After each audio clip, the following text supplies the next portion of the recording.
Comment ils vont? Putain mais mec, en vrai, même mon visage, je suis désolé mais on dirait que j'ai cut. Bref, aujourd'hui les amis, on se retrouve pour l'épisode 2 du cut. Et ça fait plaisir, on est 3 semaines après l'épisode 1. Et il est temps de faire le bilan. Qu'est-ce qui s'est passé en 3 semaines? Attendez, je ne suis plus à la lumière. On va prendre mes mensurations, mais d'abord on va aller se peser et je vais vous faire un petit retour. On va manger et on va manger des choses. On va manger des choses, voilà. Et je vais vous expliquer maintenant la suite. Qu'est-ce qui va se passer? Comment est-ce que je vais gérer cet après-cut? Et je vais vous faire aussi le retour sur ces 3 semaines. Comment je les ai vécues? Qu'est-ce qui s'est passé? Est-ce que ma progression a été affectée? Oui, non. C'est ce qu'on va voir. Évidemment, on a le sacro-saint retour du petit maître. Et voilà, je vais vous mettre en accéléré parce que bon, la flemme un petit peu de refaire comme la dernière fois. Je vais mettre tout nu. Hop là, voilà. Voilà, ça c'est des legs, mon cousin. Ah, regardez pas ma shape, il y aura un gros carré. Voilà, je suis flouté à des fins de préservation. D'ailleurs, juste petite précision, la dernière fois j'ai fait n'importe quoi au niveau de la prise de mensuration ici. Donc je note, nous sommes le 22 septembre, très exactement 19 jours depuis le début du cut. Du coup, on est à 37. Au niveau de mon bras, je suis à 30. Ça n'a pas bougé non plus. Le truc qui va le plus bouger, ça va être le ventre. Bras, on est passé de 36 cm à 35. Contracté, un petit problème de prise de mesure, on l'espère. 56 cm de tour de cuisse, donc j'aurais perdu 2 cm de tour de cuisse. Et on est sur un 37 cm au niveau des mollets, et donc ils auraient perdu 0,5 cm. Du coup maintenant on va pouvoir passer au plus intéressant, à savoir le tour de ventre. Et pour ça je vais me mettre debout, voyez-vous, parce que... Ouh, ah oui, on est à 74. J'ai perdu 4 cm. On n'est pas revenu quand même à la mesure de base qui était à 70,5, mais je ne sais absolument pas de quand elle date. Mais là, on est à 74. C'est sûr que je voulais rajouter le tour de buste parce que putain de merde, la dernière fois, je sais pas ce que j'ai branlé, mon gars. Putain, il faut être flexible hein, pour prendre ces mensurations. Je relâché, j'ai un 95. Maintenant, je vais pouvoir aller me peser en enlevant 100 grammes parce que j'ai mon caleçon et mes chaussettes. Je sais que ça pèse 100 grammes. Me demandez pas pourquoi. Je les ai peut-être pesés avec la balance avec laquelle je pèse ma nourriture. Bref. Au début du cut, j'étais à 68 kilos, forcément avec un peu de rétention d'eau, etc., etc. Là, attention les amis, à combien est-ce que je suis? On est sur un 64 kilos, donc 63,9. Bon, évidemment, ça va pas marcher. On parie combien que ça marche pas? Je sais que ça pèse 100 grammes, mais on parie combien que ça n'affiche pas 63,9 parce que ça veut des tests. Il l'a affiché et il s'est enlevé juste après. Bref, dans mon cœur, je suis à 63,9. Non, l'objectif, ça va être, durant le prochain cut, de descendre autour de 62. Voilà, 62, ça me paraît déjà pas mal. Donc, ça me ferait déjà 2 kilos perdus. Et déjà, descendre à 63 clean, ça serait, enfin 62,9, ça serait déjà vraiment pas mal. Mais maintenant, on va pouvoir passer au truc le plus croustillant, à savoir comment est-ce que je rends, comment est-ce que je look finalement avec... par rapport à la semaine dernière. Et là, putain, mais mec, t'es ma mon épaule. T'es ma mes pecs, wesh. Bon, il est l'heure de reveal, quoi. Vous allez voir que quand même le physique a besoin de bien bouger. En vrai de vrai. Aujourd'hui, je suis pas à mon prime. Sincèrement, je suis pas à mon prime de sèche ou en tout cas de rendu visuel. Peut-être parce que j'ai fait un peu plus de rétention d'eau ou je ne sais quoi. Mais écoutez, tant pis. Il faut faire avec. Et on va quand même débâcher. Et voilà, en 3 semaines, ce qu'on peut faire, évidemment de manière naturelle, hein, je tiens à préciser. On sait jamais. Donc, évidemment, de face, à gauche, à droite et de dos, tout ça relâché. Voilà, donc maintenant on va pouvoir passer un petit peu en pause quand même, c'est rigolo. Quelle pause j'avais fait? Il me semble que j'avais fait celle-là.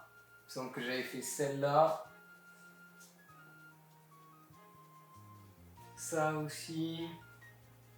Voilà. Voilà, j'avais peut-être fait ça.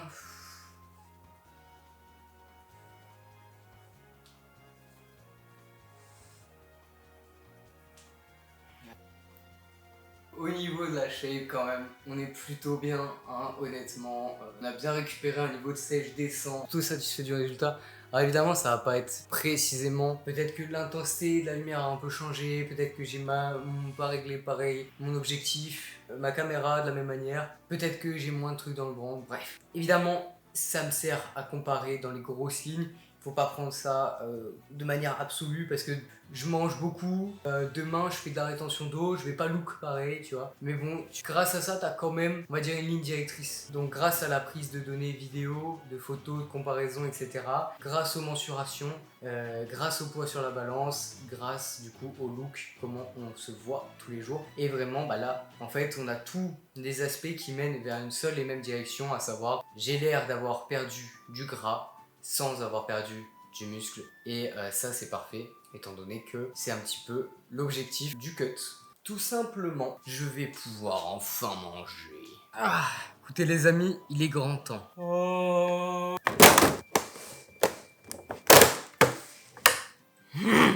Anabolique pain au chocolat. Quelle grâce. Je vais déguster tout ça. Bref, moi je vous retrouve pour vous expliquer à dos tout ce qui va se passer maintenant. Pourquoi j'ai ça dans la main, frère? D'où ça sort? On se retrouve sur l'ordinateur. On va pouvoir maintenant parler de un petit peu comment est-ce que j'ai vécu le cut sur ces 3 semaines, donc, et un petit peu plus côté données aussi, parce que comme vous le savez, j'ai absolument tout paquet, que ce soit mon output ou mon input.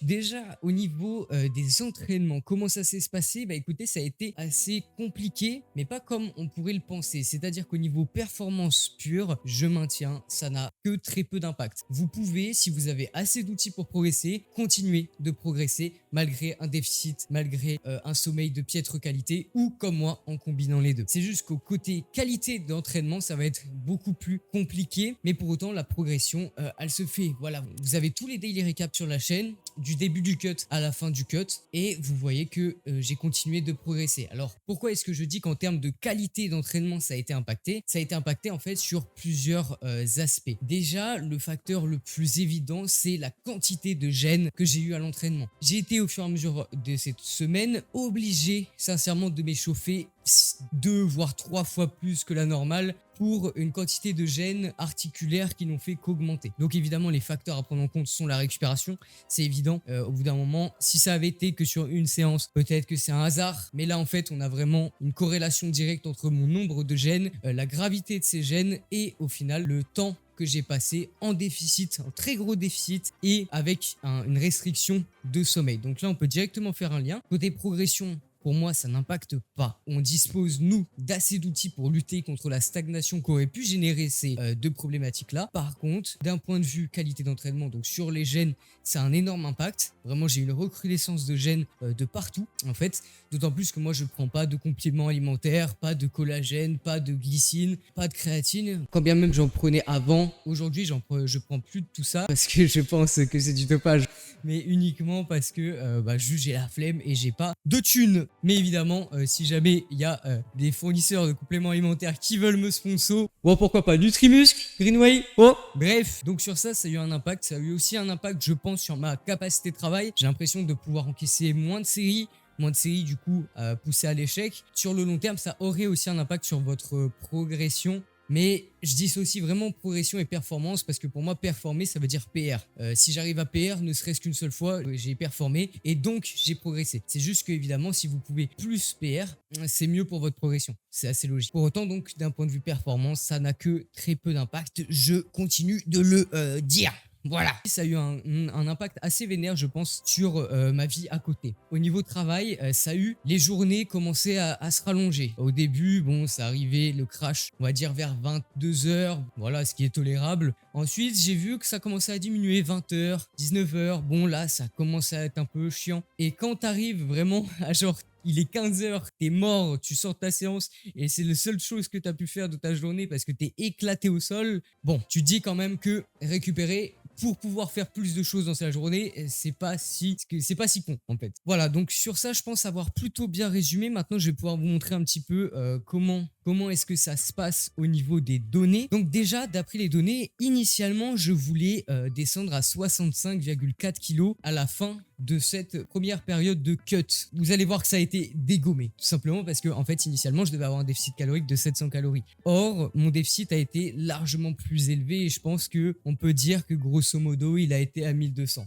Attendez, je vais faire la moyenne. La moyenne est un peu plus basse que ce que je pensais. Mais bon, j'ai eu des jours où j'étais à 600 calories et des jours où je suis monté à 1600 calories de déficit, qui est pour mon poids du corps, je le rappelle, énorme, puisque déjà, faire un déficit de 700 calories par jour était plus important que la donnée scientifique qui est donnée pour ne pas perdre du muscle. Dans mon cas, j'ai pas perdu de muscle, puisque pour nous, le muscle, c'est de la force. Je n'ai pas perdu de force, donc je n'ai pas perdu de muscle. Voire même, ça serait un peu l'inverse, puisque le gras sert à stabiliser, donc avoir moins de gras, être moins lourd, c'est plus difficile pour performer en absolu. Donc rien que maintenir mes performances à un PDC plus bas aurait été une progression. Je vais pas rentrer là-dedans parce que c'est pas des PR absolus, etc. Donc on s'en fout. Mais pour autant, voilà, c'est pour votre connaissance personnelle. Et donc déjà, rien qu'en calcul approximatif, on voit que je l'éclate de 1 kg. Approximatif, je suis à 64,3 kg, donc d'après les calculs que le tracker. Et dans la réalité, j'ai fini du coup cette troisième semaine à 64,4 kg. Donc vous voyez qu'il y a quand même un petit peu de différence. Bon, c'est extrêmement minime, hein. Je pense qu'il est assez bien conçu. Et je dis pas ça parce que c'est moi qui l'ai fait.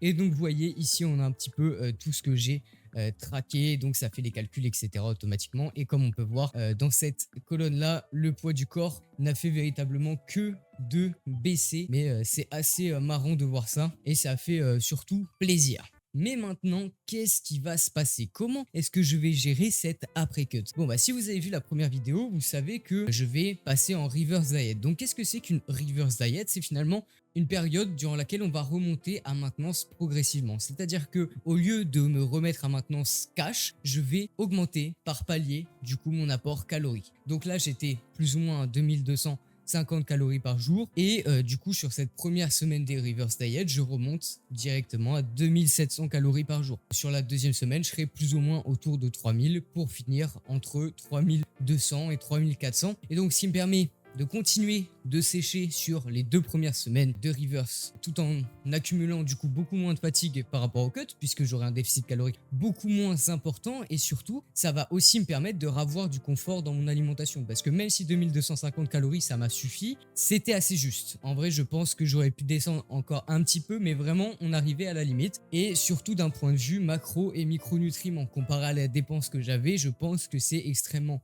faible et surtout en termes de micronutriments. Donc je pense que mon corps n'aurait pas pu subir ça encore très longtemps. Et donc c'est pour ça que cette période, on pourrait dire entre gros guillemets, de relance métabolique, gros guillemets, hein, elle va être assez importante pour kiffer le process en fait. Voilà, je pense avoir plutôt bien résumé qu'est-ce qui va se passer maintenant. Je vous referai un point à la fin de cette reverse diet. Donc normalement la shape aura continué de bouger. Évidemment, j'aurai un aspect plus épais, plus gros parce que j'aurais refait mes stocks de glycogène, j'aurais refait un petit peu de rétention d'eau intramusculaire et je serais tout simplement plus rempli si tout se passe bien. Mais aussi et surtout, j'aurais continué de légèrement sécher si finalement n'est que bénéfique. Donc théoriquement, je devrais être aux alentours de 63,8, je dirais vers 63,5, 63,8 à l'issue de cette reverse diet et ensuite on reprendra probablement sur un cut sûrement moins important que là puisque j'ai le temps. Là ce premier cut c'était déjà pour donner un coup de fouet mais aussi et surtout pour prouver qu'en fait on peut malgré tout progresser avec un déficit très important, avec un sommeil exécrable. C'était pour ça que je l'avais fait. Maintenant que je l'ai prouvé, je peux passer à autre chose et je peux passer évidemment vers des choses plus optimales puisque si jamais je vous apporte du contenu plus intéressant avec des meilleures performances, une qualité de séance meilleure, finalement ça ne sera que bénéfique pour vous et pour moi. Donc voilà, mais sachez-le, si vous voulez faire des cuts express, vous pouvez. Il faut juste que ça soit bien fait, que ça soit réfléchi et que ça soit intelligent pour éviter d'avoir de la fatigue qui serait beaucoup trop intense ou alors pour éviter de vous blesser puisque c'est le principal risque à faire des cuts aussi intenses. Sur ce, c'était Seiki. Comme d'habitude, si jamais vous avez des questions, l'espace commentaire est là. Mes DM sur Instagram sont ouverts et idem si vous souhaitez qu'on travaille ensemble. C'était Seiki. Ciao.